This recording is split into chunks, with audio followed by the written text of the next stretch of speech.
Hello, ici Johan Yangting, bienvenue dans le podcast Game Entrepreneur. Aujourd'hui, je suis avec Cécile. Hello Cécile, comment tu vas ? Très bien, merci beaucoup pour l'invitation. Bonjour à toi Johan. Salut. Et bonjour à tous ceux qui nous écoutent. Bonjour ou bonsoir, selon le moment où vous écoutez. Je sais qu'il y en a qui écoutent le podcast en trajet, d'autres à la maison ou autre. En tout cas, on est très ravis de vous retrouver parce qu'aujourd'hui, on va répondre à une question fondamentale. C'est comment savoir si on doit continuer, donc persévérer, continuer la voie qu'on a prise, arrêter ou changer. Et c'est un dilemme extrêmement difficile.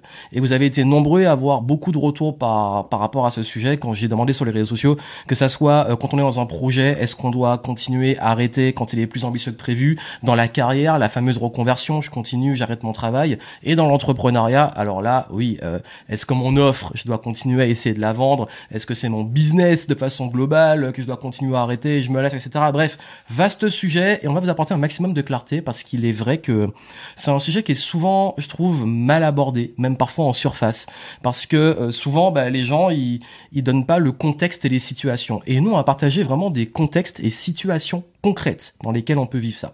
Aussi vraiment, on va voir trois choses principales. Déjà, les signaux d'alerte. Ça veut dire comment savoir si c'est juste une phase ou si c'est plus profond. Est-ce que c'est une phase difficile et il faut persévérer, ou est-ce que c'est vraiment quelque chose de fond.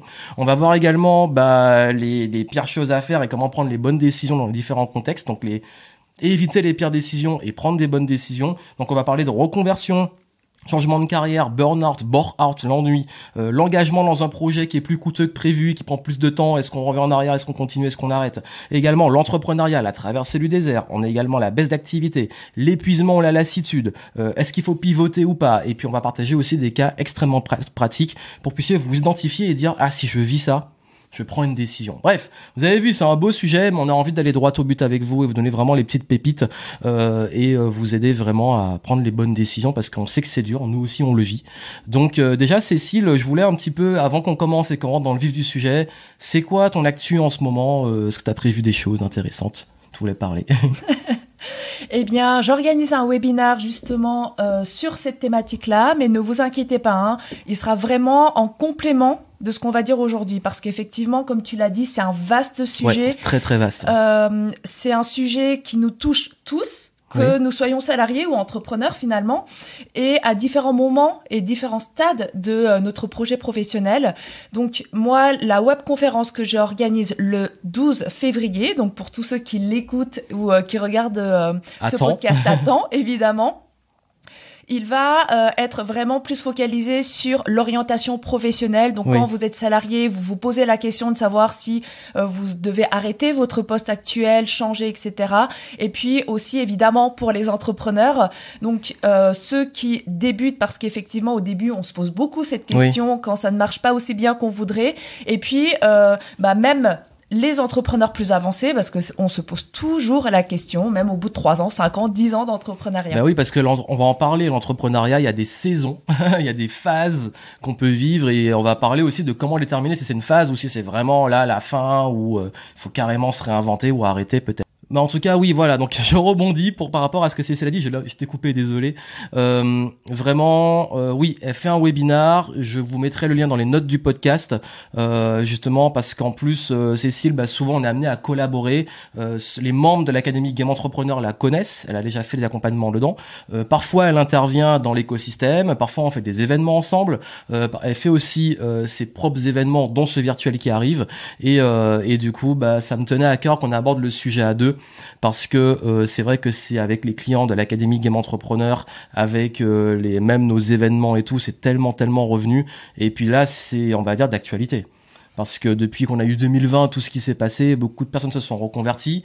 Certains se sont reconvertis et finalement se demandent est-ce que c'était une bonne idée, est-ce que je continue ou j'arrête. Beaucoup d'entrepreneurs aussi, comme le marché a tourné, changé, se posent beaucoup de questions. Est-ce que mon projet est encore viable ? Est-ce qu'il faut que je pivote ou pas ?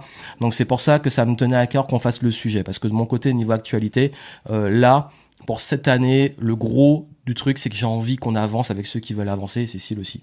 Exactement. Là, moi, je suis prête. Oui. Je crois que toi aussi, de sortir un petit peu de cette inertie et puis de cette ambiance générale. Et Oui. je suis comme toi, là, j'ai envie d'y aller. Et puis, ceux qui ont envie de suivre le mouvement, venez. C'est ça, et puis on vous prépare des beaux événements aussi pour le printemps. Là, on est en train de bosser dessus, de vouloir sortir des nouveaux concepts qui vous parlent, qui soient d'actualité. Donc, ne manquez pas ça. Donc, on va rentrer dans le vif du sujet parce que c'est ce qui vous intéresse. Donc, déjà, je pense que la première grande partie qui est extrêmement importante, c'est de comprendre déjà les signaux d'alerte. Parce que oui, je pense que quand on se pose la question, on se dit, ok, bon oui, c'est évident, je me pose la question, donc c'est qu'il y a quelque chose. Mais il y a quand même des signes qui ne sont pas trompeurs et qui font que là, il est important d'aller prendre des décisions. Et c'est même pas des bonnes ou quoi décisions, c'est vraiment prendre des décisions. Ces signes-là, déjà, il y a une grande question qui revient beaucoup, c'est est-ce que je suis sur la bonne voie? Et est-ce que c'est juste une phase dans cette voie ou est-ce que c'est un problème beaucoup plus profond? Alors déjà, par rapport aux signes, moi je voulais aborder l'aspect physique et santé. Si vous commencez à avoir du mal à dormir, que vous prenez beaucoup la tête, vous ruminez. Si vous commencez à voir que même au niveau de votre quotidien, vous êtes beaucoup plus irritable, c'est que vous commencez, le moindre truc vous énerve, même on va parler de relations, voilà, il y a beaucoup de conflits en vous et autour, et des choses qui peut-être d'habitude vous arrivez à passer au-dessus, là vous ne supportez plus, une sorte d'intolérance. Il y a également tout ce qui va être la fatigue constante, l'état global. Un petit manque de vitalité, on est tout raplapla, on n'est pas bien. Donc voilà pour l'aspect physique, c'est vraiment global, c'est un état, on se sent pas en énergie, on perd en vitalité, on dort mal et vous le sentez physiquement, c'est en vous. Ça peut être même une sorte de pression, les tensions dans le corps, des douleurs qui débarquent alors que d'habitude c'est pas là et vous dites mais ok, mais d'où ça vient? Et je sens qu'il y a du stress ou un mal-être qui est vraiment très physique. Il y a aussi, j'ajouterais donc la santé mentale, avec les ruminations, les prises de tête, les pensées envahissantes qui tournent sans cesse. Et puis, il va y avoir aussi parfois une perte d'estime et de confiance en soi, surtout quand le business marche moins bien. On peut avoir tendance à perdre en confiance d'une manière générale. Oui, c'est carrément tout remettre en question. C'est là, ça va pas, et puis du coup, je me demande si je suis pas finito, quoi. C'est pas. Exactement. Je suis pas bon. J'arrivais avant et aujourd'hui, j'arrive plus. Et puis, on peut se trouver nul, mais dans son entièreté, alors que finalement, c'est juste une partie, comme le business ou une partie de remise en question, etc., qui est concernée et pas notre entièreté. Et on n'est pas nul, vous n'avez pas perdu en compétences, vous n'êtes pas devenu une mauvaise personne. Donc voilà, ça effectivement, la santé mentale est un signe de vigilance. Oui, mais il y a également, on a parlé des relations. Ça veut dire que quand vous commencez à en avoir vraiment un gros ras-le-bol, alors ça fait partie aussi de signes qui sont importants. Peut-être que votre environnement n'est pas adapté, vous avez évolué ou alors vous tolériez avant et maintenant vous n'en pouvez plus. Mais ça peut être le ras-le-bol avec le marché, la concurrence, dilemme par rapport aux valeurs, vous êtes désaligné avec ce qui se fait. Ça peut être également dans le travail vos supérieurs, vos collègues que vous ne supportez plus. Ça peut également aussi se manifester au niveau des relations par un repli sur soi. Ça veut dire vraiment, vous commencez à beaucoup vous isoler, voir de moins en moins de monde. Ok, moi je suis en tant qu'introverti, je sais que la solitude fait du bien, mais là on arrive à un stade qui est beaucoup plus extrême. On parle vraiment de repli et vous êtes vraiment isolé socialement. Et là, au bout d'un moment, si ça dure trop, ça peut être un signe qu'il y a quelque chose qui va pas. Dans le travail aussi, évidemment, puisque c'est un peu le cœur du sujet. Oui. Il va y avoir une perte de la motivation, donc une démotivation totale. Et puis, comme tu l'as dit, avec le contexte, il y a beaucoup de personnes qui se sont posées les questions du sens, qu'est-ce que je fais dans ce travail, etc. Donc, effectivement, si le matin, c'est de plus en plus difficile de vous motiver à aller au travail, si quand vous êtes au travail, vous avez de plus en plus de mal à vous y mettre, ça, c'est aussi un signe de la lassitude, la procrastination, Voilà, vous avez des tâches à faire, vous avez tendance à les repousser de plus en plus. Oui, et puis en plus, c'est plus dur de s'y mettre. On sent qu'on n'a plus la flamme, on n'a plus l'énergie. Donc, on a parlé, l'aspect mental et physique, mais il y a un truc de « Ah, mais ces tâches-là, j'ai du mal ». C'est vrai, il y a cette sorte de perte de flamme, d'engouement, tout devient lourd. Il y a une sorte de lourdeur. Pour s'y mettre, c'est lourd. Quand on fait les tâches, c'est lourd. Et puis, ça vous draine de l'énergie. Vous avez encore moins d'énergie par rapport au peu d'énergie que vous avez déjà. Et ça, oui, c'est dans le travail, ça peut être très très très manifesté dans la capacité à avancer et progresser, et puis on sent qu'on s'enlise un peu. Comme j'ai dit, c'est vraiment de la lourdeur, vous enfoncez un peu dans les sables mouvants et tout devient plus dur et plus lent. il y a la question, quand on se pose ce genre de questions, souvent c'est accompagné de mais qu'est-ce que je fais là? Quel est le sens de mon travail? De ne plus se sentir à sa place, de se demander mais qu'est-ce que je fais là en fait? Oui, et puis d'ailleurs, ça peut aussi vraiment, en plus de mais qu'est-ce que je fais là, on a une sorte de l'impression d'être en dessous de son potentiel. Frustration, stagner, ça c'est beaucoup revenu. Je stagne, j'ai toutes les cartes en main, j'ai travaillé sur moi et pourtant j'ai l'impression que voilà, je suis au bon endroit, peut-être sur la bonne voie, mais je stagne depuis trop longtemps et puis aussi le fait de stagner, le fait de rester trop longtemps sur un plateau ou même d'avoir une petite descente, ça travaille, on l'a dit avant, sur la confiance en soi, sur son estime. Et puis même la croyance de est-ce que je vais vraiment y arriver. On va vous apporter des réponses, mais il faut que vous compreniez que ces situations-là, ce sont les signes que des décisions sont à venir et que là, oui, vous êtes en effet dans une phase ou une fin de cycle qui va demander de prendre des décisions et donc d'amener des changements, comme on a dit, continuer en changeant, arrêter ou peut-être passer à autre chose. Et le pire, c'est que tout ça a pour conséquence parfois un enchaînement d'échecs. Ça veut dire que là, carrément... on échoue, alors on réussit un petit peu, mais c'est pas encore ça. Et puis c'est lent, ça stagne. Et là, on commence à vraiment se dire, j'ai mis beaucoup d'efforts, j'ai enchaîné pendant des semaines, voire des mois, des échecs. Et là, est-ce que ça vaut vraiment le coup? Je sais plus quoi faire, je suis perdu. Et c'est quand même mon truc, je me suis mis dedans, mais voilà. Et puis on va en parler après, mais il y a vraiment aussi un lien avec l'attachement à tout ce qu'on a mis avant comme effort. Ça veut dire que je sais que quand on arrive dans cette situation-là, on a tendance à se dire ouais mais j'ai quand même mis beaucoup d'efforts pour arriver là et ce serait dommage que c'est pas valu le coup et la décision elle devient encore de plus en plus dure. Donc je crois que là vraiment c'est les signes, il y en a plein, on peut aller dans les détails, mais on va quand même vous apporter des solutions parce que je pense que si vous écoutez déjà, c'est que ces signes-là, ils vous parlent et maintenant il y a une grande question qu'on se pose. La première question effectivement à se poser, c'est est-ce que c'est global ? Est-ce que c'est normal ou est-ce que c'est extraordinaire? Oui. Dans le sens littéral. Comme tu l'as dit tout à l'heure, on sort quand même d'une période particulière. Oui. Et puis même, au cours de la vie, on est tous traversés par des crises. Voilà, des crises existentielles, des crises, la quarantaine, cinquantaine, etc. Donc, moi, je vous invite à distinguer déjà ce qui relève de l'ordinaire et de l'extraordinaire. Dans tout ce qui est exception, il va y avoir tout ce qu'on a connu, par exemple, mais en tout cas, c'est quand il y a une rupture nette. Quelque chose, il y a un chemin tout tracé, puis d'un coup, bam, ça bifurque, il y a une déviation, il y a quelque chose en fait d'extérieur qui arrive. Donc, ça peut être des événements ou des contextes, comme là, on est en train d'en vivre. Voilà, comme on en a déjà vécu, etc. Mais ça peut être aussi des événements plus personnels. Oui. Un coup dur de la vie, ça peut être que ça soit éventuellement la santé ou une baisse de santé. Ça peut être également dans le business, les ventes qui s'arrêtent du jour au lendemain. Vous comprenez pas pourquoi. Le business tournait bien et puis d'un coup les ventes elles se crashent. Ça peut être aussi un burn-out, etc.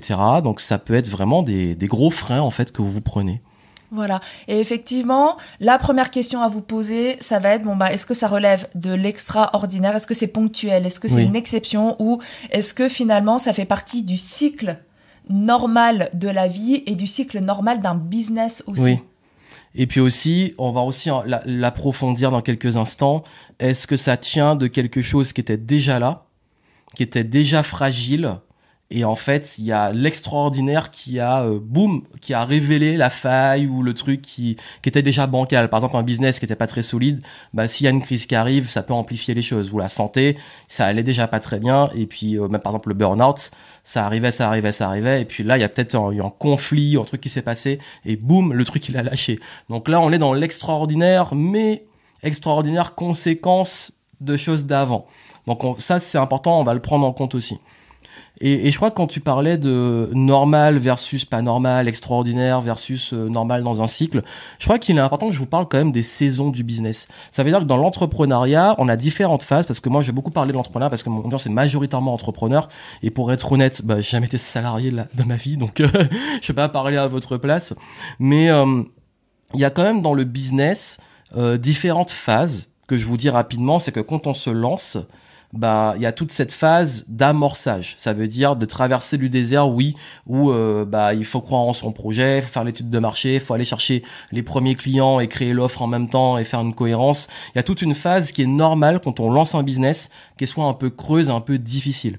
Et après, une fois qu'on a lancé, que le business commence à tourner, beaucoup ont peur parce qu'ils se disent mais est-ce que je vais réussir à avoir le business de façon régulière? Donc là, on rentre en phase de croissance. Et dans la croissance, il y a des choses qui sont normales, pas normales, dont notamment le fait que c'est normal d'avoir peut-être des petites variations. Ce qui est pas normal, c'est si la croissance elle se tape un mur et que là, vous faites un plateau pendant trop longtemps. Et souvent en business, un long plateau, c'est une mort lente. Ensuite, il y a la scalabilité.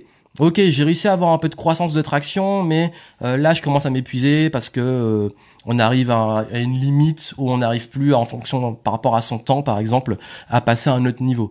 Donc là, on arrive à scaler. Et scaler va toujours avoir un petit peu aussi ces phases de plateau. Ça arrive dans la publicité, il y a un moment où il y a une lassitude. Dans les campagnes marketing, il faut se renouveler. Donc ensuite, après, il y a le leadership. Donc là, le leadership, c'est quand vous commencez à avoir des équipes que vous avez vraiment beaucoup délégué, et là ça va plus être parfois juste des frictions ou des crises en interne ou avec les équipes et plus du management. Enfin là je résume et on va vous donner après des cas pratiques qu'on a vécu et comment on a géré ces différentes saisons, mais c'est pour vous faire comprendre que le business, selon la saison où vous êtes, il y a des choses qui tiennent du normal et du pas normal, et c'est normal d'avoir une traversée du désert, c'est normal de rencontrer des plateaux, c'est normal d'avoir des baisses d'activité de temps en temps, c'est normal d'avoir des conflits internes ou externes même avec des clients. Ce qui est pas normal, c'est quand ça dure et quand ça se répète. Donc là, on va y revenir, mais je crois que faut prendre en compte ces différents éléments. J'ajouterais par rapport au business, c'est aussi le cycle de vie d'une offre, par exemple. Oui. Voilà, bon. Au départ, si vous faites un bon lancement, vous réussissez, ça marche. Et puis au bout d'un moment, effectivement, peu importe l'offre, ça peut s'essouffler un petit peu. Ou en termes de pénétration du marché, eh bien, ça devient de plus en plus saturé. Donc c'est normal. Oui, et puis d'ailleurs, ça peut être une tendance générale. Par exemple, un marché qui est en baisse. Vous pouvez faire ce que vous voulez. Si le marché est en baisse, le marché est en baisse. Il y a plus d'opportunités, il y a trop de concurrence. Peut-être que la clientèle est là, si elle a plus besoin de ce marché. Je sais pas, par exemple, si on prend le moment du marché de la location de cassettes vidéo et après de DVD et de Blu-ray, quand on a commencé à avoir la VOD qui est arrivée, c'est sûr que le marché était en train de mourir. Ça devenait compliqué de résister à des gens qui allaient vers de la VOD. Donc je pense qu'il est important de voir aussi la tendance, de pas rester tête dans le guidon. Il y a également, on parlait de la santé dans les tendances générales. Si ça fait un moment que vous avez un enchaînement de maladies chroniques, vous voyez que votre système immunitaire c'est plus comme avant, vous tombez souvent malade, etc. Ça montre quand même qu'il y a un souci qu'il n'y avait pas avant. Donc ça peut arriver quand on prend de l'âge, ça peut arriver quand on n'est pas bien et qu'on est trop stressé, on commence à avoir des maladies. Je suis pas médecin, on n'est pas médecin, mais c'est un exemple pour vous dire que il y a des tendances. Faut voir s'il y a des choses qui avant étaient peut-être qui n'arrivaient pas et qui maintenant commencent à arriver et s'enchaîner, et qui sont des choses qui sont pour le coup pas normales quand elles commencent à s'enchaîner. Donc je pense que c'est important d'avoir aussi ce recul. Et c'est pour ça aussi qu'on vous a donné quelques points de vigilance en première partie, pour que vous ayez des petits repères quand même, des petites balises pour y voir plus clair, et puis pour voir si c'est une tendance ou si c'est vraiment ponctuel, là c'est arrivé d'un coup. Oui. Et d'ailleurs aussi, il est important de comprendre que dans ça, souvent on a tendance à se remettre en question soi ou à tout remettre en question. On va en parler, comment éviter les mauvaises décisions quand on est en cette situation-là, mais faut jamais prendre personnellement, déjà c'est important. Et puis surtout, il est important de différencier ce qui est dans votre contrôle et hors de votre contrôle. Un marché, c'est hors de votre contrôle. Vous pouvez contrôler par contre le positionnement, le pivot, aller explorer des nouvelles parts de marché, etc. Ce qui est hors de votre contrôle, c'est si demain le gouvernement ferme votre business. Ça on peut pas le contrôler, ça peut arriver. On l'a vu récemment, mais c'est déjà arrivé même dans certains pays quand le gouvernement dit tel type de business on le ferme, et puis ou alors on construit un truc là et on vous rachète. Enfin il y a des trucs qui sont hallucinants parfois, l'histoire qu'on m'a racontée, ça peut arriver aussi. En France ça va encore, mais encore il y a toujours de l'inédit, on parlait de l'extraordinaire. Donc il y a des choses que vous ne contrôlez pas, et ça je crois que faut pas chercher à se battre contre. Et il y a les choses dans votre contrôle, notamment les décisions. Et puisqu'on arrive dedans, on va commencer à parler de quand ça arrive, comment justement prendre des bonnes décisions, parce que le but c'est, quand on dit bonne décision, la meilleure avec ce que vous avez et là où vous voulez aller, et surtout comment éviter les très très très mauvaises décisions. Par exemple, ce serait quoi justement le pire truc à faire quand on est dans cette situation, le pire truc à faire? D'y aller au purement émotionnel. Ouais. Voilà. Et de ne pas prendre suffisamment de recul. Alors c'est vrai qu'il y a des kamikazes dans la vie, oui. Voilà, qui font all-in et qui fonctionnent comme ça. Mais la plupart des gens quand même, c'est vrai que il y a la partie chaude, donc émotionnelle, et la partie froide. Et vraiment, ça vaut le coup de revenir des fois sur du froid. Donc comme tu disais, et comme on disait à l'instant par rapport au global, à ce qu'on maîtrise, à ce qu'on maîtrise pas, etc. Des fois, en fait, quand on est tout seul dans notre bulle, voilà, ou derrière notre ordinateur, dans notre business, on a l'impression, quand il y a des chiffres qui baissent ou une anomalie qui se passe, que le problème vient de nous et c'est juste nous. Oui. Alors que, comme tu l'as dit, il peut y avoir plein de raisons, un algorithme qui change, etc. Et du coup, on n'a pas toujours le recul nécessaire. Ou on parlait de clients avec lesquels on n'est plus aligné. Alors, on retient ceux avec qui on n'est pas aligné, justement, et on est malheureux. Mais quand on prend du recul et quand on regarde statistiquement parlant, ils représentent combien de pourcents ? Oui, parce qu'on a tendance à amplifier le négatif. Et dans ces situations-là émotionnelles, on va faire une sorte de zoom, de focus sur toutes les choses qui vont pas.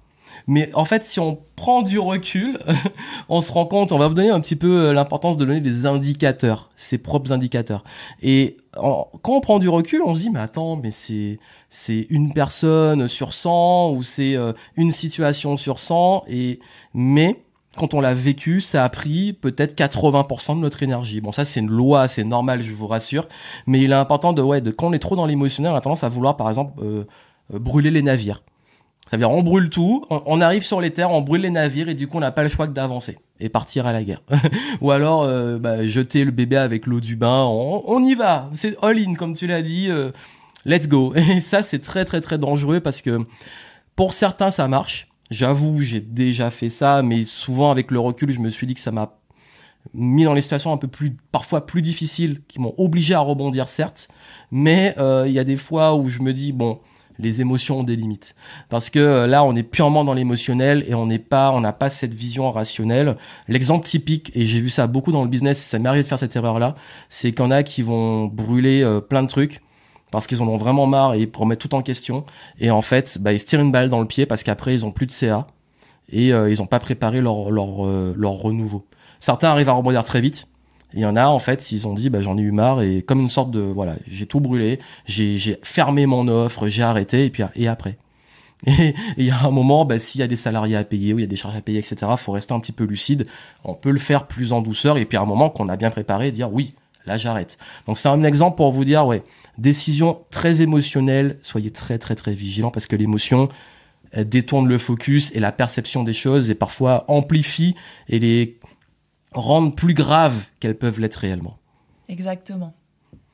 Après, c'est normal parce qu'on a tous la peur de perdre aussi ce qu'on a. Tu parlais de la différence entre arrêter et changer et que des fois, les gens arrêtent tout, stop, tout net, voilà, au lieu de préparer une évolution. Et c'est vrai que ce n'est pas facile d'évoluer, de changer, parce que on a peur de perdre tout ce qu'on a construit, tout ce qu'on a investi, que ça soit en temps, en argent, en énergie, etc. Et c'est vrai que on peut avoir peur de changer parce que il y a l'ancien qui nous retient. Et puis l'ancien, il est connu. Oui. Alors, il a un petit côté rassurant. Voilà, même s'il est inconfortable, parce que si vous vous posez la question, c'est que la situation, elle est inconfortable pour vous, mais au moins vous connaissez. Après, c'est normal d'avoir peur de changer ou d'évoluer. Là, à l'instant, tu parlais de arrêter net, tout stopper net, et que dans certaines situations, il vaut mieux changer et préparer ce changement. Mais par peur, en fait, de perdre tout ce qu'on a investi, que ça soit en temps, en argent, en énergie, on peut continuer en fait à s'enfoncer petit à petit sans forcément même s'en rendre compte parce que on reste dans cette espèce d'inconfort, parce que si vous vous posez la question, c'est que vous êtes dans l'inconfort, mais du coup, cet inconfort-là, il vous enfonce petit à petit sans même forcément vous en rendre compte. Oui, parce qu'on reste dans une sorte de petit confort par peur de perdre. On reste dans un confort, mais ce confort-là est pas si confortable parce que vous posez la question. Et du coup, c'est le cas typique du job. Je suis pas épanoui, je suis pas bien, mais j'ai le salaire qui tombe, j'ai la sécurité. Et j'ai peur d'aller vers un truc qui me fait vraiment vibrer, mais où je sais que j'aurai peut-être plus cette sécurité, mais du coup je m'enlise. Et dans l'entrepreneuriat, parfois, il y en a, ils restent dans un modèle ils ont peut-être une clientèle avec qui ils sont pas très alignés, mais l'argent y rentre, mais en même temps, ils ont envie de faire des nouvelles offres ou des nouveaux formats, ou aller vers une nouvelle clientèle et ils restent. Et je peux vous dire vraiment d'expérience, il y a le prix de rester où on est si on n'est pas forcément bien où on est peut coûter très cher. Et je sais qu'il y a une fois, en fait, moi, ma valeur principale, c'est la liberté. Et je sais et j'en ai parlé dans les Game Entrepreneur Stories, l'époque où j'en pouvais plus de ma population, j'allais dire, mais mon audience procrastination sur la thématique, les pires clients du monde, les procrastinateurs, ils me commençaient à me rendre dingue parce que forcément, vous vendez une formation sur comment arrêter de procrastiner, qu'est-ce qu'ils font les gens? Ils procrastinent et ils la suivent pas. Donc, du coup, il y a un moment, j'avais plus de sens dans ce que je faisais, c'était rentable, c'était bien, mais j'arrivais plus à avoir cette flamme d'avoir envie de faire du contenu parce que je me sentais vraiment inutile. J'avais beau leur donner des super conseils, des super contenus, je pouvais pas aider ces gens. Et c'est quand j'ai compris que, en fait, là, j'étais en train de mourir lentement, c'est là que ça m'a enchaîné sur un burn-out dont j'ai parlé dans une de mes vidéos et c'est aussi un podcast. Mais ça pour vous dire que je crois qu'il est important de comprendre que le confort qui n'est pas si confortable, où on n'a plus cette flamme, la flamme, elle commence à s'éteindre et ça, c'est une mort lente et on s'en rend pas compte. Et dans les affaires, ça va forcément, vous allez encore le payer parfois beaucoup plus cher. Et puis, ça peut se jouer aussi, par exemple, dans la cellule familiale. Il peut y avoir des conflits de valeurs. Donc, vous avez peur d'arrêter de changer parce que vous êtes responsable, par exemple pour les parents, vous êtes responsable de votre famille, de vos enfants, etc. Sauf que de l'autre côté, vous avez aussi envie d'être un bon parent et de vous enfoncer dans cette situation fait que vous allez être stressé, vous allez vous énerver beaucoup plus facilement, etc. Oui. Et en fait, il va aussi y avoir des crises, non seulement dans votre travail, mais aussi dans votre cellule familiale. Et donc, ça va devenir une grosse crise globale. Oui, d'ailleurs, ça impacte les différents domaines de votre vie. On a parlé de la santé, des relations, l'argent, le travail. Donc forcément, il suffit qu'il y ait un qui soit impacté et hop, ça fait boule de neige sur les autres. Et d'ailleurs, il y a un truc qui est un grand classique, c'est la peur de perdre en niveau de vie. Et je sais que beaucoup, parfois, ils se disent, mais j'ai un travail confortable et j'ai même peut-être un bon salaire, mais on confond parfois niveau de vie et qualité de vie. Alors, on peut avoir un bon niveau de vie, une bonne qualité de vie, et c'est le format idéal, mais il y a des fois où on peut même se rendre compte que il faut parfois un petit peu peut-être revoir ses priorités et être honnête avec ce qui est important pour soi. Moi, je vous dis de façon très honnête, dans le business, ma qualité de vie maintenant elle passe avant, parce que j'ai déjà fait les sacrifices pour le niveau de vie et j'ai vu que finalement la qualité de vie était plus importante. Après, j'ai trouvé un équilibre, mais c'est vrai que c'est important de vous recentrer sur justement ce qui est important pour vous et de pas faire l'erreur. Et je crois que c'est là, on parlait de s'enfoncer, s'enliser. C'est que par peur justement d'abandonner des choses ou de changer, qu'est-ce qu'on fait? On empile sur ce qui est déjà là. Le truc il est là, mais on empile, on alourdit. Par exemple, vous vous dites, ok, moi j'ai peur de me lancer dans l'entrepreneuriat. Je garde un job que je déteste, mais qui me prend peut-être énormément de temps. Et du coup, je me lance en même temps, mais j'ai plus d'énergie, j'ai plus de force quand je rentre et je bosse sur ce projet, mais j'accumule du travail. Ou alors, dans l'entrepreneuriat, c'est j'ai peur de lâcher mes trucs, ma clientèle que j'aime plus, mes offres que j'aime plus. Qu'est-ce que je fais? Je crée des nouvelles offres par-dessus, mais je garde l'ancien. Et du coup, ça crée de la complexité et on a le cul entre deux chaises, faut le dire. Et puis, vous vous alourdissez et vous ajoutez des petites remarques comme ça qui ne va pas vous aider, au contraire. Donc, je suis nulle, je suis pas bien, je suis pas compétent, etc. Et en fait, à force de vous le répéter, le risque, c'est que vous allez finir par y croire, en fait, alors que c'est pas vrai. Et d'ailleurs, ça entraîne aussi beaucoup de de complexité même dans le business, parce que j'ai beaucoup d'entrepreneurs, comme ils ont peur justement pour passer à un autre niveau, de s'alléger ou de restructurer, bah ils gardent l'ancien, sauf que l'ancien ils se rendent pas compte, ça leur prend leur énergie, une charge mentale. Parfois je sais qu'il y avait une cliente, elle avait un groupe où il y avait des milliers de personnes, et elle s'est dit j'ai mis du temps à construire la communauté et tout, mais elle en avait marre, ça lui rapportait plus rien, mais comme elle avait créé, elle était attachée à ça.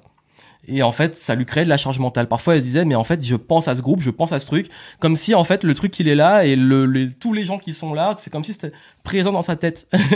Et je lui ai dit, bah oui. Et le moment où elle a osé enfin fermer le groupe, osé lâcher et laisser le truc derrière, bah, ça a décollé parce qu'en fait, ça l'a allégé. Et je sais que moi, j'ai eu ça avec aussi mon offre à abonnement pendant une époque. Ça ramenait des revenus récurrents, c'était cool, mais c'était vraiment à gérer, c'était très très dur même pour l'équipe, ça nous mettait beaucoup de stress et du coup j'ai eu du mal à l'arrêter parce que j'avais créé un truc qui avait 1 an d'avance, 1 an de contenu, une année avec des contenus tous les jours, imaginez, et je dois lâcher ça. Et quand je l'ai lâché, bah, mon business a repris de la croissance parce que ça m'alourdissait, ça me prenait la charge mentale. Et je voulais pas lâcher le truc. Donc c'est ça pour vous dire, parfois, ouais, pour avancer, il faut apprendre à s'alléger et lâcher l'ancien, même si on y est un peu attaché parce que ça nous correspond plus. Et puis faire la part des choses, parce que effectivement le travail, il y a une espèce de pression sociale quand même derrière, parce que la deuxième question après comment tu t'appelles ou comment ça va, c'est quoi ton travail, oui. Qu'est-ce que tu fais dans la vie? Voilà, c'est une question qui arrive très rapidement lors des questions quand on fait connaissance avec quelqu'un. Donc, c'est vrai que c'est une représentation sociale et il peut y avoir une pression, en fait. Même quand on est entrepreneur, quand on va, par exemple, à des événements, etc., oui. C'est le défilé des success stories. Des success stories, des CA formidables, etc. Et donc, il peut y avoir une espèce de pression comme ça. Sauf que c'est votre vie. C'est vous qui devez vivre avec votre vie tous les jours. Ce ne sont pas eux. Donc, s'il y a un moment où vous sentez que vous avez besoin de ce changement, où vous avez besoin de faire une pause pour prendre du recul, pour justement préparer ce changement et préparer votre avenir dans lequel vous allez vous épanouir, eh bien, c'est important de le prendre parce que c'est votre vie. Oui, et je pense que ça peut amener aussi à... J'ai parlé d'accumuler. Il y en a, ils accumulent, c'est des couches. Mais il y en a aussi, ils font les girouettes. Ça veut dire que, par rapport parfois surtout à cette pression sociale, ça veut dire qu'il y a un moment, on parlait des événements, ça m'a fait penser à ça, j'ai commencé sur une offre, je l'ai lancée, ça a pas marché. Et puis je vais à un autre événement, on m'a dit que c'est ça qui marche. Du coup, je vais y aller, ça marchera pas. Et ensuite, je vais aller à un nouveau truc et voilà. Et à chaque fois, vous vous laissez emporter. Et moi, j'aime bien donner l'image des funnels. Et en fait, vous vous retrouvez avec entrée du funnel, conversion au milieu du funnel et fin du funnel. Bref, si on prend tout l'entonnoir de vente avec des trucs complètement incohérents, parce qu'à chaque fois, vous prenez des trucs à droite, à gauche, vous mélangez, vous changez tout le temps. Et ça, il y a rien de pire. Si vous changez d'offre tous les 15 jours, c'est compliqué de réussir à vraiment créer quelque chose. Donc je pense qu'il y a une notion peut-être aussi de patience qui est mal comprise. Je parlais des saisons du business dans le sens où ça sert à rien non plus, et c'est une très grosse erreur, de tout le temps changer. Ça veut dire tout le temps, c'est vraiment vous prenez une direction et après ça change. Vous prenez une direction, ça change. Il y a un moment, il faut quand même aller un petit peu plus loin dans la direction avant de prendre des décisions. Et ça, c'est quand on a peur justement et qu'on ne sent pas qu'on est sur la bonne voie, les multipotentiels, vous allez savoir de quoi je parle, on a tendance à faire cette erreur-là. C'est qu'on est tout le temps en train de...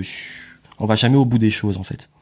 Et effectivement, moi dans mes accompagnements et surtout chez les débutants, je fais exactement le même constat que toi.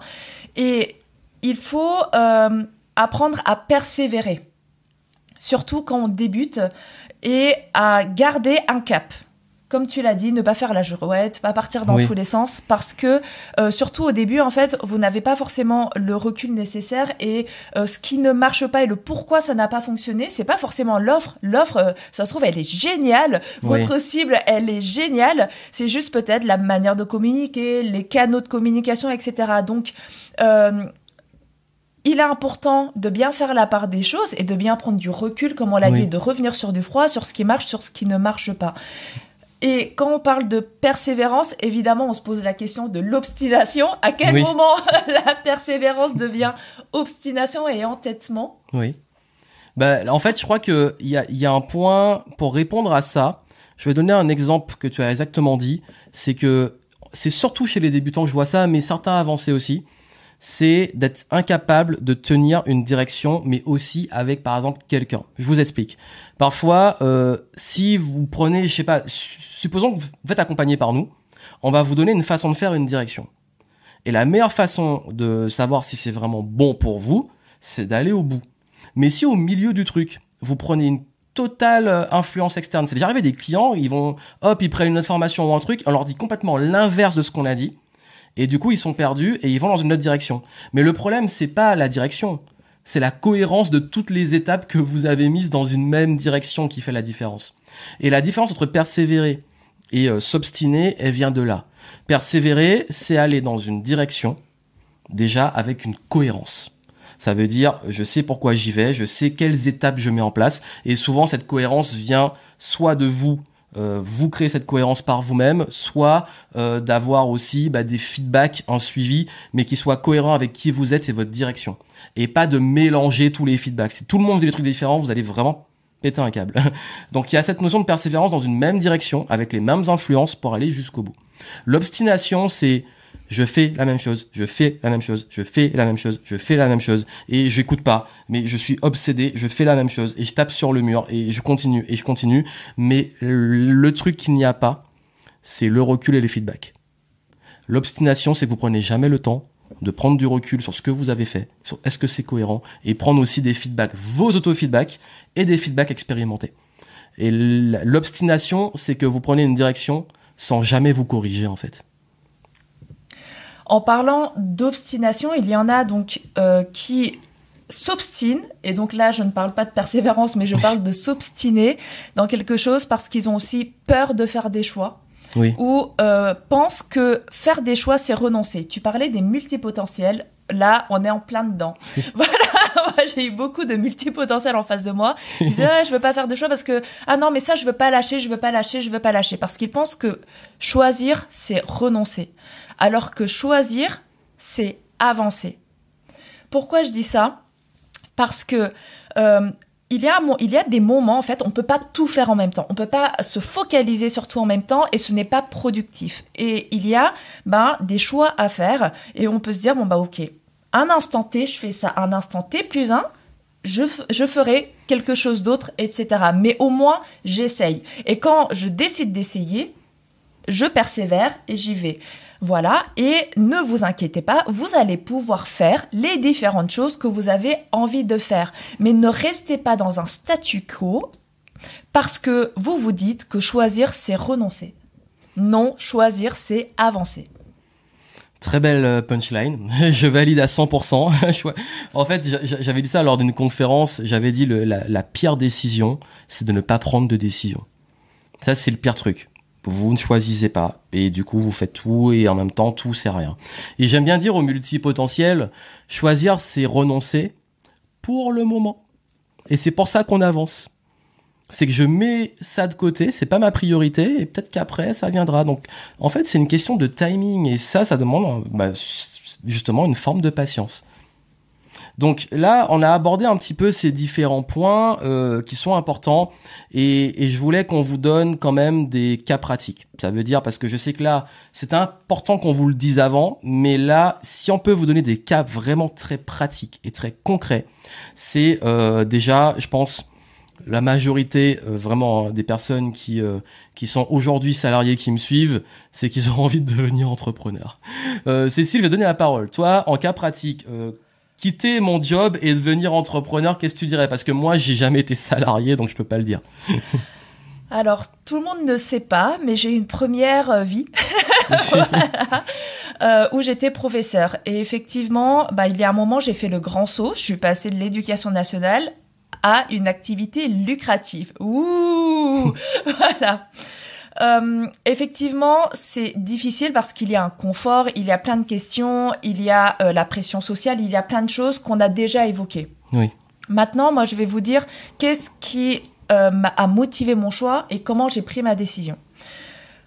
On vous donne souvent le conseil de faire la liste des pour, contre, etc. Sauf que c'est pas tant en termes de quantité, etc. Moi, honnêtement, ce qui m'a motivée, c'est la peur de regretter de ne pas avoir osé. Oui. Et cette raison-là, elle était plus forte, elle écrasait vraiment, littéralement, toutes les autres raisons. Donc, j'avais beau me dire, ah oui, mais sur le papier, c'est beau, ça me donne une sécurité, etc., etc. Voilà. Mais la peur de regretter plus tard de ne pas avoir osé, c'était beaucoup plus fort. Et surtout de vivre avec moi-même, qui me répète au quotidien, ah, t'as pas osé, c'est quand tu oses, etc. Et il y a un moment, j'ai franchi le pas, j'ai sauté le pas, j'ai fait le grand saut. Là, dans ce cas-là, j'ai fait un virage à 360, clairement. Voilà. À d'autres moments, et on en parlera tout à l'heure, ça a été plutôt une évolution plus douce. Voilà. Là, ça a été le grand saut. J'en ai eu besoin. J'ai repris une formation dans le commerce. J'ai dû aussi me battre avec mes conflits de valeurs parce que je venais d'un milieu où c'était pas du tout lucratif et au contraire avec des valeurs de partage de savoir, etc. Et j'arrivais dans un monde qui était complètement inconnu, qui était même flippant et j'avais peur de moi me transformer, etc. Mais finalement, quand je réfléchissais à la personne que j'avais envie d'être, à la personne qui serait fière d'avoir osé, franchement, ça a complètement fait pencher la balance de ma prise de décision. Oui, c'est bien que tu le dises parce que je crois que c'est aussi l'un de mes plus gros motivateurs. C'est je me visualise en fin de vie et je me dis dans ces décisions-là, laquelle tu vas le plus regretter.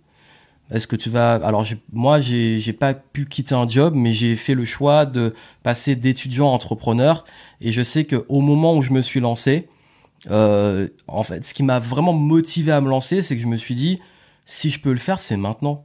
Parce que c'est pas quand j'aurai des enfants, c'est pas quand j'aurai 50 ans et une carrière derrière moi, ou peu importe, que je le ferai, c'est maintenant. En fait, j'avais rien à perdre. Donc je me suis dit, là, c'est tout de suite maintenant. Alors je sais que, comme tu l'as partagé, quand tu as un job, c'est un peu plus dur et tout, on en a parlé avant. Mais moi, je veux plus parler de la partie entrepreneur traversée du désert. Pour ceux qui, une fois que tu es lancé, et que le truc il marche pas et tu t'es lancé avec le parachute et là tu sais pas si le parachute va s'ouvrir ou pas, si vraiment ça va enfin tu vas pouvoir en vivre, etc. Donc là moi je vais vous donner une réponse extrêmement simple. C'est que je me suis donné une deadline. C'est que je me suis dit je me laisse 12 mois pour en vivre. Et si au bout de 12 mois j'en vis pas, je cherche un taf, etc. Et j'avais une pression parce qu'en fait, quand j'ai quitté mes études, moi j'ai fait un prêt pour payer mes études, j'avais justement entre le moment où j'ai eu le diplôme et le moment où je commençais à rembourser les mensualités du prêt, parce qu'ils l'ont bien fait, les prêts étudiants, ils te laissent 1 an après les études pour trouver un taf, pour pouvoir le rembourser. Et je me suis dit, oulala, il y a les grosses mensualités de prêt qui vont arriver, si j'en vis pas dans 1 an, de toute façon, il va falloir que je le paye. Ou les garants devront le faire, mais c'est pas dans mes valeurs de laisser des garants le faire.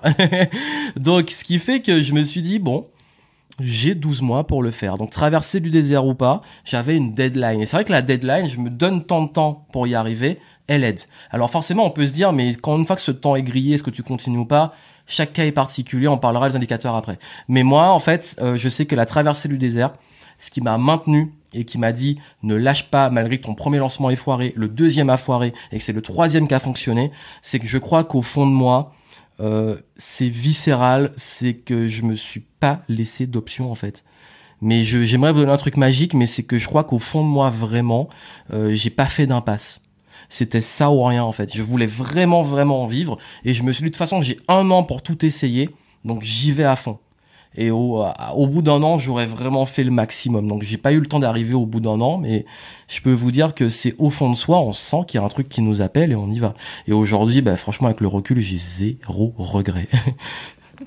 Quand on vous parlait différence entre persévérance et obstination, c'est la persévérance, c'est que quand j'ai échoué, je vais pas refaire exactement la même chose.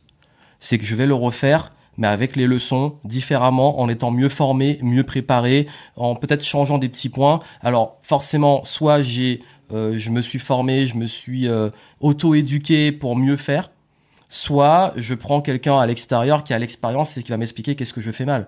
Le feedback, soit vous l'avez de vous, c'est long. En fait, en gros, on apprend par notre expérience. ou par celle des autres. Ça paraît évident. Donc je pense que c'est ça qui permet justement de continuer d'avancer. Et comme tu l'as dit, des échecs, on en a tous vécu. Oui. Voilà. Et on est OK avec ça. Et c'est pas pour autant qu'on regrette les choix. En tout cas, moi, je les regrette pas. Je regrette aucun de mes choix. Et c'est ça aussi, moi, qui me donne envie d'avancer, de continuer, qui me challenge et qui me donne la force de persévérer, justement. Oui.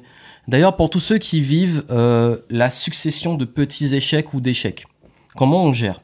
Moi, en fait, je sais qu'il y a 2 trucs que je peux vous donner, des petites astuces que je vous donne. Moi, j'ai la règle des 100. Ça veut dire que moi, je ne juge pas tant que j'ai pas fait 100 tentatives. Ça peut paraître extrême, mais par exemple, si je veux voir si ma chaîne YouTube fonctionne, je fais pas de jugement avant 100 vidéos. Ça, je dis ça tout le temps à mes clients. Quand ton offre, tu veux savoir si ta façon de la vendre, ton offre est bonne et tout, ne fais pas de conclusion avant d'avoir parlé à 100 prospects. Tant que t'as pas eu 100 prospects, tu fais pas de conclusion. Bien entendu, plus tu vas avoir des prospects, les 10 premiers, tu vas pas refaire les mêmes choses. Si ça marche pas, tu vas changer ton discours, ta stratégie de vente, etc. Tu t'améliores. Mais pour moi, c'est la règle des 100. Tant que t'as pas fait 100 tentatives sur quelque chose, tu ne fais pas de conclusion. Deuxième règle, c'est quand on a beaucoup de petits échecs comme ça, ou même des gros échecs, je pense que faut être lucide. C'est important de se donner des petites réussites. Donc d'essayer de trouver des petites choses où on peut se remettre en confiance sur les petites réussites. Alors ça dépend, chaque cas est particulier, c'est un peu compliqué, mais je sais que sur le business, si au bout d'un moment, par exemple, j'ai une période où j'ai eu trop d'échecs, où j'ai voulu tester des trucs, je vais revenir sur ce que je sais faire et qui marche. Je vais le faire pendant 1-2 mois, ça a bien marché, ça me remet en confiance, et après retenter. Donc parfois, même dans les arts martiaux, je sais que quand je voulais apprendre un mouvement que j'arrivais pas, il y a un moment je lâchais, je m'entraînais sur mes fondamentaux, mes bases, les trucs que je sais faire, et après je revenais dessus, et comme par hasard j'y arrivais. Donc parfois juste, ok, bon, on arrête de s'obstiner justement, on revient sur ce dans quoi on est bon, on se remet en confiance, et après on peut revenir. Et puis ne pas oublier que à travers un échec, de regarder toutes les victoires qu'il y a derrière, et parfois ces victoires elles sont beaucoup plus fortes. Oui. C'est-à-dire que je vous parlais du grand saut. Moi, les grandes victoires, ça a été vraiment d'avoir osé, de l'avoir fait, d'être fière de moi, etc. C'est beaucoup plus fort que tout ce que j'ai pu vivre de difficile et toutes les difficultés que j'ai pu vivre dans cette traversée du désert. Donc, vraiment, n'ayez pas peur d'y aller parce que dans tous les cas, vous n'allez pas regretter. Voilà. Mais c'est ça en fait, c'est que je pense qu'il est important de vous demander de quoi vous voulez être fier. Parce qu'on parlait de ce qui est hors du contrôle et ce qu'on contrôle, je préfère être honnête, on ne contrôle pas tous les résultats qu'on va avoir. Je prends l'exemple du business, on peut avoir la meilleure offre du monde, un très bon marketing, etc. On contrôle pas le timing au moment où les gens vont être confrontés à l'offre, la prise de décision, etc., le marché, l'état d'esprit. On peut être influencé, être au maximum de la cohérence, mais il y a toujours un truc qu'on contrôle pas. Et lâcher prise sur le résultat et se focaliser sur ce qu'on contrôle, se dire j'ai fait de mon mieux, je suis fier parce que j'ai pris les décisions à ce moment-là, c'est important pour vous de focaliser sur ça. Et je sais qu'on veut tous des résultats, mais les résultats vont être une conséquence. Donc si vous arrivez à vous focaliser beaucoup plus sur ce qui vous rend fier et que vous contrôlez, soyez pas juste fiers de vos victoires, oui, vous pouvez les célébrer et tout, soyez fiers de tout ce que vous avez mis en place, que vous contrôlez pour provoquer cette victoire. Et quand vous célébrez une victoire, célébrez vraiment vos efforts, vos décisions, tout ce qui est arrivé avant la victoire, et pas juste le trophée et la victoire. Et ça, c'est important pour votre confiance en vous et votre estime. On voulait parler aussi de quand on est engagé en étude de cas sur un projet. On s'est engagé, on y est allé. Et là, je parle de projet, ça peut être différents types de projets. Et on se rend compte que finalement, le projet prend soit plus de temps, soit il coûte plus cher que ce qui était prévu. Est-ce que tu as déjà vécu ça, toi? Alors moi, j'ai vécu ça il y a 2 ans. Voilà, j'étais partie sur l'envie d'organiser un événement. C'est même 3 ans, je crois. Ah, 3 ans. Le temps passe plus vite qu'on le pense, oui. On se rend pas compte. Donc, j'avais l'envie d'organiser un événement où il allait y avoir des intervenants. Oui. Donc, je m'engageais auprès de tierces personnes. Et il est arrivé ce que vous connaissez, ce qui est arrivé. Là, on parle de 2020. Voilà, et effectivement, je me suis posé sérieusement la question. Bon est-ce que je persévère? Est-ce que c'est finalement de l'entêtement? Est-ce que j'y vais quand même? Est-ce que j'arrête? Qu'est-ce que je fais? Pour mettre du contexte, parce que je me rappelle, parce que j'étais un des intervenants justement, donc j'étais impliqué dans le truc, et je me rappelle très bien. En fait, on ne savait pas encore tout ce qui allait se passer. On était en février 2020. Oui. Donc en février 2020, on savait que ça commençait à arriver en Asie et que c'était chaud, mais en Occident, on n'avait aucune info sur le fait qu'on allait tout fermer, etc. Donc c'était à ce moment-là que tu as pris cette décision, pour remettre vraiment le contexte. Oui, et puis moi je suis originaire de Corée, donc j'avais les retours de Corée qui me disaient non, attention, faites super attention. Et puis en France, c'était YOLO. C'est bon, ça nous concerne pas. Ça va rester là-bas. Oui. Voilà. Mais effectivement, il y avait non seulement un engagement vis-à-vis de tierces personnes, mais il y avait aussi un engagement financier. Oui. Voilà. Donc, parce que qui dit événement, dit aligner les paiements pour les salles, tout ça. Exactement. Donc, dont souvent des gros acomptes. Il y avait un investissement financier, donc effectivement pour organiser l'événement, mais aussi pour rémunérer les personnes que je faisais intervenir. Bref, il y avait un gros investissement financier. Ok. Quand j'ai pris la décision de faire l'événement hors contexte, voilà, en contexte normal, j'étais prête à, peu importe le résultat, de mettre cet argent sur la table. Oui. Voilà. Que l'événement soit un succès ou pas, de toute façon, j'étais prête à mettre cet argent sur la table. Quand il y a eu effectivement ce contexte-là particulier avec ce lot d'incertitudes, au bout d'un moment, il y avait trop de paramètres externes que je ne contrôlais pas d'une part, qui m'a fait vraiment me poser des questions. Et la deuxième chose, c'est, je me suis posé la question, combien es-tu prête à perdre ? Tout simplement, parce que effectivement, quand on organise des événements, il faut avancer de l'argent pour réserver une salle, etc. Donc, je me suis posé la question, combien es-tu prêt à perdre ? D'une part, et de l'autre côté, c'est quel est le pourcentage de choses que tu contrôles et quel est le pourcentage de choses que tu ne contrôles pas. Et plus, alors c'était même pas les mois, hein, c'était vraiment les jours. Oui, parce que ça allait très vite en février. Exactement. Et plus la liste des choses que je ne contrôlais pas et que je ne maîtrisais pas et que je ne pourrais pas maîtriser et contrôler par la suite, ne faisait que grandir. Et là, tout à l'heure, on a parlé de toutes ces notions-là, et puis de la tendance, ou est-ce que c'est juste voilà, quelques critères, ou est-ce que on sent qu'il y a une tendance vers quelque chose. Et en regroupant les deux, j'ai pris à ce moment-là, moi, la décision d'arrêter. Oui. Et c'est bien que tu donnes l'exemple. Donc ça montre qu'en fait, la décision, elle est plutôt venue de quand il y a trop de choses qui deviennent hors de contrôle par rapport au projet, et que ce que tu es prêt à perdre devient par rapport à ce que tu veux gagner, par rapport en rapport avec le hors de contrôle, ça devient trop perdant. Tu te dis non, là c'est mort, et du coup tu as décidé d'arrêter. Oui, et puis il y avait aussi est-ce que je peux essayer ou pas ? Parce que finalement, en fait, on prend toujours un risque. C'est le genre de situation où on doit prendre un risque. Oui, et voilà. Je me souviens qu'à ce moment-là, pour être aussi transparente, mais me demander mon avis, et moi, je t'avais dit plutôt laisse tomber. Parce que malgré que je sois un gros fonceur et tout, j'ai quand même une très très bonne intuition et je connais. Parce que moi, c'est mon exemple, ce sera l'année d'avant. Et moi, j'ai décidé de continuer. Donc, mais c'était différent. Et effectivement, moi, à ce moment-là, j'étais prête à perdre, à échouer, peu importe, pourvu que j'essaye. Oui. Voilà. En fait, je suis prête à échouer ou à rater quelque chose, mais il faut que j'essaye. Il faut que je puisse tout donner.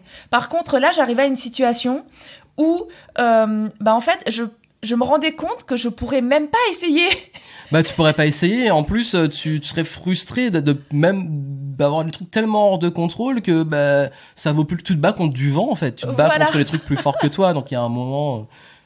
C'est ça. Donc juste, j'avais besoin qu'on me laisse au moins la chance d'essayer. Et là, c'était plus le cas. Donc effectivement, ça a été le troisième critère qui m'a fait arrêter à ce moment-là. Oui. Alors moi, je vais prendre aussi l'exemple d'un événement, mais sauf que là, je suis allé au bout. Mais en effet, quand je me suis engagé sur le projet, déjà le truc, il est arrivé sur un énorme coup de tête.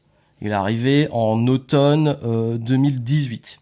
Donc automne 2018, j'étais à un mastermind en Thaïlande et j'ai dit là j'ai envie l'année 2019 de faire un gros événement, je suis motivé, je suis rentré en France et j'ai dit au mois de décembre, j'ai annoncé à tout le monde en 2019 je fais un événement. Et j'ai commencé à contacter tous les intervenants. Il y en avait vraiment beaucoup, plus d'une quinzaine. Et là, j'ai commencé à dire à tout le monde, voilà, je fais un événement, je pense le faire en juin, est-ce que t'es chaud, etc. Donc, j'ai commencé à engager tout le monde. Et l'événement, déjà, je me suis mis une barrière, je me suis mis déjà, des grosses barrières parce que j'avais jamais fait d'événement.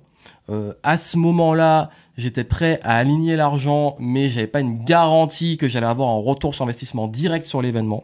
Et troisième chose, les intervenants, je leur faisais confiance, mais j'avais pas une certitude qu'ils allaient aider, à remplir, et deux, de leur performance, en réalité. Donc là, déjà, je me suis engagé sur un gros truc. J'aurais pu faire un petit événement, moi, seul, avec mon audience, et viser un truc correct, qui m'aurait pas mis un coup de stress. Non, moi, j'ai dit, je prends l'une des meilleures salles de Paris, parce que je veux une bête de salle. Je me suis dit, je veux des belles captations, je veux des belles photos, et je veux des super intervenants. Donc déjà, je mets le niveau très haut. C'est OK. Et ça, c'est important que je vous le dise pour comprendre pourquoi j'ai continué le projet. Ensuite, je me rends compte que la salle, j'ai un devis, elle est bien. En plus, ça a été galère de trouver une salle. Vraiment, j'ai le coup de cœur. Mais déjà, elle est plus chère que ce qui était prévu. Parce qu'en plus, moi, qu'est-ce que j'ai décidé de, c'est faire 3 jours. Non, j'ai pas décidé de faire 2 jours, ni 1 jour. Non, 3 jours. Le gars, il est fou. Donc là, je dis, OK, la salle, il y a 2 jours de salle, plus 3e jour, une petite salle. Et là, je commence à voir qu'il y a toujours des coûts cachés. Ah, mais finalement, faut prendre les prestataires. Ensuite, faut faire la déco. Et ensuite, je me rappelle avant, il a fallu acheter les trucs pour faire du café, et, etc., etc. Et en fait, à chaque fois, les coûts, ils augmentent parce que moi, j'ai jamais fait d'événement de cette ampleur. Donc, j'apprends sur le tas et je découvre que, ah ouais, mais en fait, l'événement va me coûter 3 fois plus cher que ce que j'avais prévu. Et là, on peut se dire à ce moment-là, à un moment, je pouvais abandonner. Et je vais pas vous mentir, j'ai eu envie d'abandonner au moins tous les mois avant l'événement. Et il y a un moment, je me dis, OK, donc, qu'est-ce qui a fait tenir? Et qu'est-ce qui fait que là, je me dis, ça coûte plus cher et ça demande plus de travail que ce qui est prévu? C'est que, en fait, j'avais une vision. Et la vision, elle dépassait les coûts financiers et d'énergie. J'étais prêt à perdre, on a tout l'a dit, prêt à perdre. Je me suis dit, même si je perds, j'étais prêt à perdre plusieurs dizaines de milliers d'euros. En fait, si je le réalise, ça va me servir pour plusieurs années. Je me suis dit ça dans ma tête. Comme toi, le truc, je veux avoir essayé et être allé au bout. À un moment, je me suis dit, j'ai peut-être été un petit peu trop ambitieux, mais j'en avais besoin. Il y a une partie aussi d'ego, la fierté, parce que moi, j'ai un petit côté orgueil. Si je commence un truc, j'ai envie d'aller au bout. Donc, j'avoue, il y avait un petit truc, si je me suis engagé, non, je vais au bout, je lâche pas, j'aime pas lâcher. Et puis aussi, il y a tout ce qui touche à tout ce qui est au fond de moi, c'est que je sentais qu'il fallait que je le fasse. Vraiment, c'est intuitif, c'est fort. C'est au fond de vous sentez que faut le faire. Et encore une fois, j'ai évalué les pertes temps, énergie supplémentaires de l'événement versus le coût de l'arrêter. Là, je l'aurais arrêté, ça m'aurait coûté beaucoup plus cher en vrai. Même en termes de mon estime, d'image, d'engagement. Parce que j'ai quand même toujours été quelqu'un qui embarque des gens, il est fiable et il va jusqu'au bout. Et ça, je vous dis, ça a été dur, il fallait le remplir. Je vais être très transparent avec vous. Sur la partie juste financière, on parle ROI de l'événement pur. J'ai perdu énormément d'argent. Mais par contre, le ROI que j'avais prévu après l'événement a été stratosphérique. Donc, finalement, ma vision a été au bout. Donc là, en fait, ce que moi, je pourrais vous dire par rapport à continuer à arrêter un projet, c'est vraiment de vous demander, OK, est-ce qu'au fond de moi, j'ai une vision? Et cette vision-là, quel est le sens? Moi, j'avais vraiment un sens de le faire. Ensuite, qu'est-ce que je suis prêt à perdre? Faut être honnête. Échec ou réussite, qu'est-ce que je suis prêt à perdre? Et quel est le coût d'arrêter? Parce que là, franchement, il y a un moment, s'il fallait arrêter, moi, ça aurait été avant même d'engager tout le monde. Et là, le coût de l'arrêter, quand on a déjà, même limite avant d'avoir la salle, ça m'aurait, même en termes de relations, de confiance et tout, ça aurait pu coûter. Donc je pense qu'il est important de prendre en compte ces indicateurs. Donc voilà ce que je dirais, et c'est important pour vous de vous mettre justement vos propres indicateurs de qu'est-ce qui fait qu'un projet vous voulez aller au bout ou qu'est-ce qui fait que vous voulez l'arrêter. Avant-dernier cas qui revient souvent, c'est l'entrepreneur qui se lasse, qui est en perte de vitesse, qui commence à se demander, j'en ai marre de mes clients, etc. Je continue. Tu dirais quoi pour ton côté? Alors, moi, en bon multipotentiel, effectivement, ça m'arrive assez fréquemment. C'est-à-dire que moi, j'ai toujours besoin d'avancer, de nouveautés, etc. Oui. Et j'ai pu faire l'erreur de, comme tu l'as dit tout à l'heure, de vouloir jeter le bébé avec l'eau du bain. Et petit à petit, je me suis dit, non, en fait, il faut que tu construises. Maintenant, ça n'empêche pas de changer, de faire évoluer, etc. Et à ce moment-là, effectivement, ça peut être intéressant de faire un gros tri, un point sur la situation pour voir finalement c'est quoi le problème. Est-ce que c'est le sujet? Est-ce que ça me lasse? Est-ce que ça y est, j'ai l'impression d'avoir fait le tour? Est-ce que ce sont les clients, en fait, ou certains clients, un petit groupe de clients à l'intérieur de tout notre groupe de clients avec lequel on n'est plus aligné? Est-ce que c'est parce que nous aussi on a évolué et notre nouveau nous ou le nous qu'on veut être, c'est plus le même que l'ancien, donc effectivement il y a des choses qui ont changé. En fait, c'est de regarder un petit peu plus en profondeur quelles sont les vraies raisons derrière ce besoin de changement. Et après, j'ajouterais aussi qu'il y a des profils qui ont besoin de changer et qui peuvent avoir peur de paraître instables. On parlait de la pression externe, c'est encore cette pression externe-là. Et chez certaines personnes, moi y compris, je fonctionne comme ça. Moi, je trouve mon équilibre dans le déséquilibre, entre guillemets. C'est-à-dire que c'est dans le mouvement que je trouve, moi, ma stabilité. Donc, je fais évoluer les choses, mais par contre, je ne fais plus l'erreur que j'ai trop souvent faite, c'est de jeter le bébé avec l'eau du bain. Oui, ou d'arrêter ce qui marche, alors que finalement, ça te plaît quand même, mais il y a des trucs, parfois on arrête parce qu'on a envie tout le temps d'évoluer, et puis finalement on se rend compte que on a peut-être tué la poule aux œufs d'or. Donc Exactement, et puis d'être au clair aussi sur nos besoins, parce que on parle business, il y a des besoins, il y a des charges, il y a des salaires où vos revenus, votre rémunération à payer, etc. Donc, il faut aussi prendre des décisions qui soient éclairées et responsables par rapport à la situation dans laquelle on est. Et c'est vrai qu'on n'a pas tous la même situation, on n'a pas tous les mêmes responsabilités.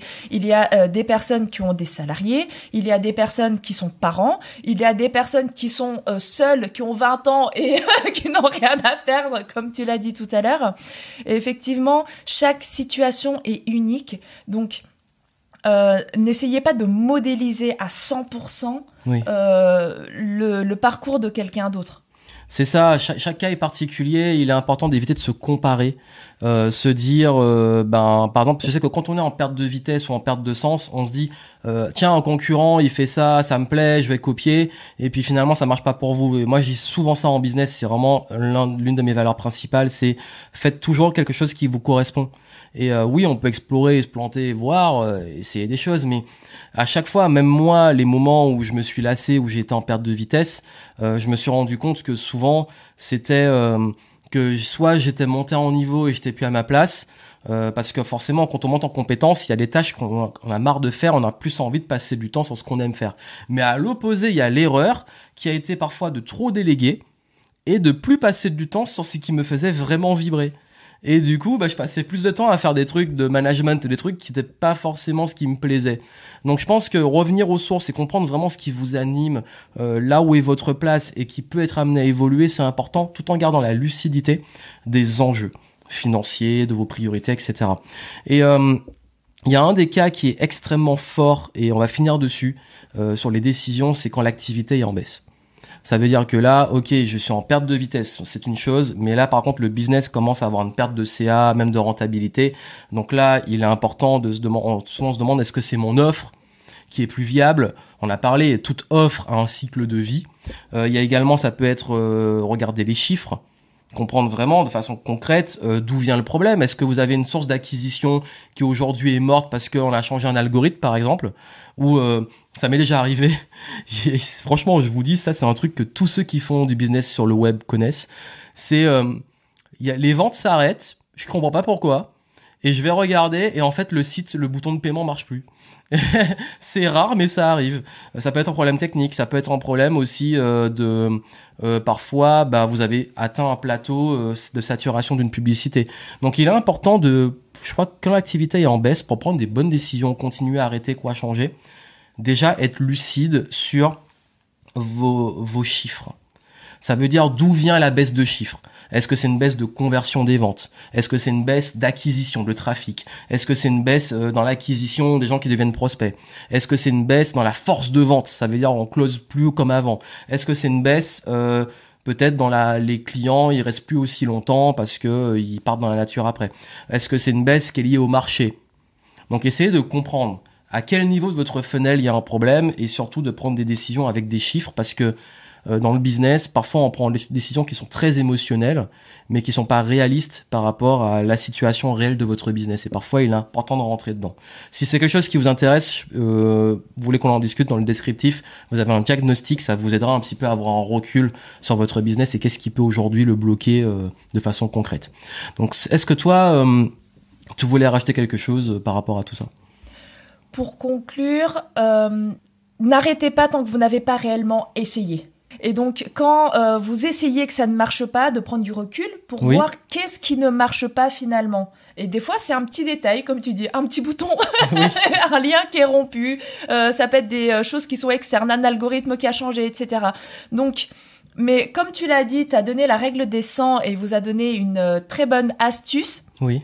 Pour savoir, c'est vraiment essayer. Si là, vous avez l'impression vraiment d'avoir vraiment essayé et que vous sentez que ce n'est plus le moment, c'est plus la place, vous n'êtes plus bien et où vous avez quelque chose qui vous porte, voilà, une petite voix qui vous donne envie, effectivement, là, c'est le moment de changer.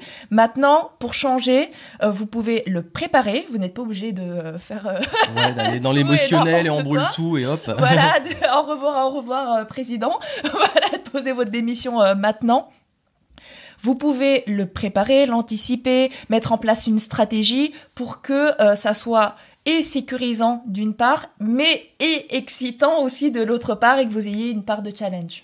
Oui, et d'ailleurs, je pense que tu vas en parler en détail dans ton webinaire. Si vraiment le sujet a déjà été très long, mais tu vas apporter pas mal d'autres réponses dans le webinaire et d'autres perspectives aussi.